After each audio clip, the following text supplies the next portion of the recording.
Hola de nuevo, ya hemos visto el primero de los tres teoremas fuertes de este curso, que es el teorema de Bolzano, y vamos a ir un paso más allá al teorema de valores intermedios o teorema de Darboux. De nuevo, la idea es muy sencilla y además tiene mucha relación con el teorema de Bolzano, y básicamente la idea del teorema de Darboux es la siguiente. Tienes dos condiciones como antes. Primero, que tengas una función continua en un cierto intervalo, cerrado en particular, y dice que k sea un valor que esté comprendido entre f a y f de b. Esto realmente no es una condición, o sea, la condición realmente es que tengas una función que sea continua en un intervalo. Y si este valor k está entre f de a y f de b, entonces se garantiza que existe un cierto c tal que su imagen vale este número k. Por supuesto, con lo que te acabo de contar, no te has enterado absolutamente de nada y por eso vamos a explicarlo gráficamente que se ve muy bien. Vamos a colocar aquí un punto A, vamos a colocar aquí un punto B. Ya sabemos que entre A y B la función tiene que ser continua para que se aplique el teorema y nos da un poco igual dónde esté cada punto. Vamos a imaginar, por ejemplo, que la imagen de A está aquí y vamos a imaginar que la imagen de B, por ejemplo, está aquí. Nos da exactamente igual. De esta forma, esto de aquí sería f de A y este de aquí sería f de B. Entonces, ¿qué dice el teorema? Dice que tenemos un cierto k que se sitúa entre f de A y f de B, es decir, k tiene que estar por aquí. Es parte de la imagen, tiene que estar por aquí. Entonces, imagínate, por ejemplo, que este es uno de los k's. ¿Vale? Daría un poco igual. ¿Qué dice el teorema? Dice que existe al menos un cierto c perteneciente a ese intervalo, esté donde esté el c, tal que f de c tiene que tomar ese valor k que acabamos de escribir. ¿Qué significa esto, digamos, a nivel dibujo? Trata de unir este punto A y este punto B de forma continua sin pasar por esta línea que estamos haciendo por aquí en verde. Es absolutamente imposible. ¿Cuál sería, digamos, la forma más sencilla de unir A y B? Pues la forma más sencilla sería una recta. Entonces, esta es la forma más sencilla que de forma continua podemos unir A y B. Pero ahí ya estás viendo que tienes un cierto C, tal que f de C es igual a K. ¿Cuál sería la segunda forma más sencilla de unir A y B? Pues podríamos hacer algo así como, no sé, una bajada y luego una subida. Algo, por ejemplo, de este estilo. Pero ahí vuelves a tener un cierto C, tal que la imagen de ese C es el número K que hemos puesto al principio. ¿Qué dice el teorema? Dice que al menos hay un punto C que toca por ahí. Ya estás viendo que es imposible unir A y B sin pasar por una línea que tenga como imagen AK.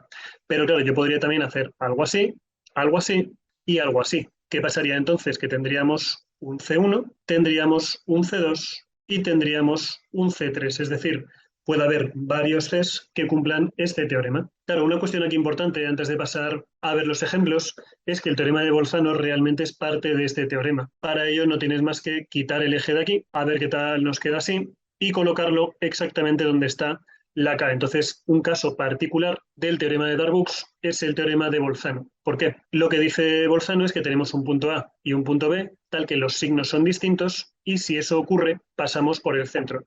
¿Qué cambia en el teorema? Pues cambia que en vez de una K es un 0, cambia que esta K es un 0, y lo que dice es que 0 tiene que estar comprendido entre f de A y f de B. O lo que es lo mismo, si esto es f de A y esto es f de B, 0 tiene que estar entre medias, o lo que es lo mismo, que el signo de f de A y de f de B tienen que ser distintos para que el 0 esté entre medias. ¿Significa esto que el teorema de Bolzano no es un teorema como tal?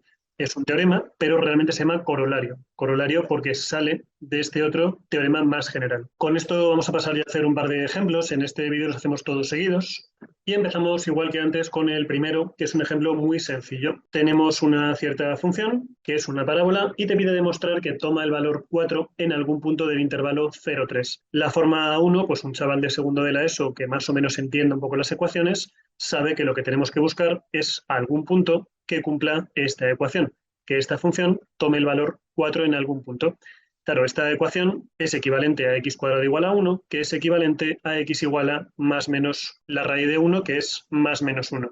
¿Se cumple que hay algún valor en el intervalo 0,3? Pues sí, el menos 1 no está ahí, pero x igual a 1 pertenece al intervalo 0,3 y ya estaría demostrado. Claro, de nuevo, igual que antes, ¿para qué vamos a realizar una forma número 2 cuando se puede hacer con esta forma de aquí? Pues sí, con esta forma se puede hacer perfectamente, pero para otro tipo de problemas nos vendrá muy bien esta forma 2. Entonces, teorema de Darboux, que solamente nos pide que la función sea continua en ese intervalo. Esta función es continua en todos los reales y en particular es continua en el intervalo 0,3. Y ahora la cuestión es si 4 pertenece a f de A y f de B, a ese intervalo entre f de A y f de B, siendo A el 0 y siendo B el 3. Calculamos tranquilamente, f de 0 es 0 más 3, que es 3, y f de 3 es 3 cuadrado, que es 9, y 9 y 3 son 12. Como 4 pertenece a ese intervalo del 3 al 12, el teorema de Darboux garantiza que existe al menos un C que pertenece al intervalo AB, en este caso 0,3, tal que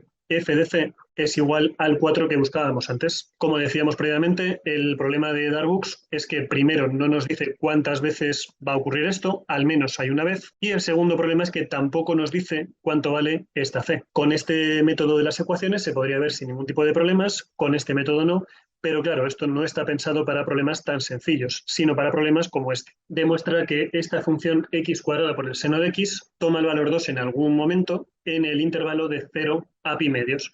Por la forma 1, ¿qué ocurre? Que si queremos igualar esto a 2, esto no se puede hacer. Es una ecuación trascendente, estamos comparando polinomios multiplicado con trigonometría y funciones constantes, y esto con papel y lápiz no se puede hacer. Yo mismo no podría hacerlo. Sin embargo, con la forma 2 vemos primero que la función es continua, esto tienes que dejarlo indicado muy claro por aquí, no solamente en el intervalo, sino en todas partes. Y para la segunda parte calculamos cuánto vale f de 0, calculamos cuánto vale pi medios y vemos a ver si 2 está entre una cosa y la otra. F de 0 vale 0 por seno de 0 es 0, 0 por 0 es 0. Y f de pi medios serán pi cuadrado partido por 4, y seno de pi medios te recuerdo que es un circunferencia goniométrica, ahí tienes el 0, pi medios, 2 pi medios que es pi, 3 pi medios y la vuelta completa que es 2pi. Entonces el seno de pi medios, que es por decirlo así, la pared, vale 1. ¿Cuánto vale pi cuadrado partido por 4? Pues no lo sé, pero si el número pi es más que 3, esto va a ser algo así como 9 partido por 4, que no sé cuánto vale tampoco, no me hace falta, 2,25, pero no me hace falta, porque sé que es mayor que 2. Es decir, 2 pertenece al intervalo que va desde 0 a pi cuadrado partido por 4, con lo cual el teorema me garantiza que existe al menos un C en el intervalo 0 a pi medios. Cuidado que estamos mezclando la parte horizontal y aquí la parte vertical, tal que f de C es igual a 2. Ya ves que el manejo del teorema es muy parecido al teorema de Bolzano, con un pequeño matiz. Y bueno, pues aquí tienes el tipo de problemas que te podrían aparecer perfectamente, ahora que ya sabes continuidad, límites, teoremas, etcétera, etcétera. Con esto cerramos ya este vídeo del teorema de Darboux y solo nos quedaría ya un teorema por ver en este tema. Espero que te haya sido útil este vídeo y nos vemos ya en el siguiente.